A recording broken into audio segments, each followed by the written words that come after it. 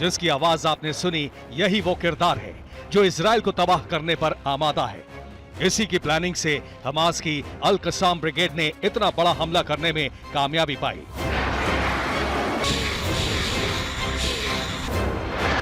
अभी तक इसका कोई सुराग नहीं लग पाया है। इसके अलावा दो और मास्टरमाइंड तक भी मोसाद नहीं पहुंच पाई है।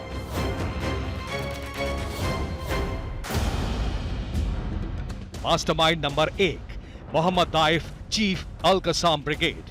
Mastermind number 2 Marwan Issa, deputy chief al Qassam brigade, mastermind number 3 Saleh al Arouri, commander al Qassam brigade Lebanon wing.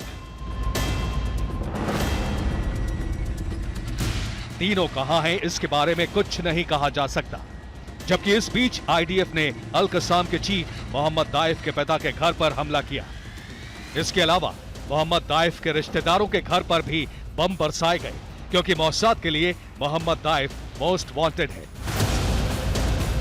Mohammad दाइफ कहा जाता है कि हमास का कमांडर इन चीफ है और लगातार इजराइल पर बड़े हमले और 50 साल बाद दोबारा से सबसे बड़े हमले का मास्टरमाइंड यही है। पूरे गाजा पट्टी में सैकड़ों सुरंगें हैं। इन सुरंगों पर ना तो बम का असर होता है ना मिसाइल का। इन्हें बनाने का आइडिया भी दाइफ का था, जो इन्हीं सुरंगों में खुद भी छुपा रहता है। अब मोहम्मद दाइफ, मारवनीसा और साले अल जरौरी कहां पर हैं, इस बारे में सिर्फ कयास लगाए जा रहे हैं। मोसाद के अलावा CIA भी इनकी खोज में जुटी है। माना जा रहा है कि पूरी हमास की सीनियर लीडरशिप दोहा में है। इसके अलावा मिस्र में भी छिपे होने की संभावना है। कहा जा रहा है लेबनान में हिजबुल्लाह संगठन ने इन्हें छुपाया हुआ है। इसके अलावा सीरिया और जॉर्डन में छिपे होने की बात सामने आ रही है, या फिर किसी अनजान लोकेशन पर मौजूद है। हालांकि इस बीच इजराइल के लिए सबसे बड़ा चैलेंज हमास और हिजबुल्लाह के हमलों को रोकना है, क्योंकि लगातार हमलों में इजराइल के लोग मारे जा रहे हैं। दूसरी तरफ अगर हमले के मास्टरमाइंड नहीं पकड़े जाते तो खतरा इस बात का भी है कि ये कहीं कोई दूसरा बड़ा हमला ना करा दे। यानी इजराइल के लिए बड़े संकट का वक्त है, क्योंकि हमले के मास्टरमाइंड इजराइल को खाक में मिलाने की कसम खा चुके हैं।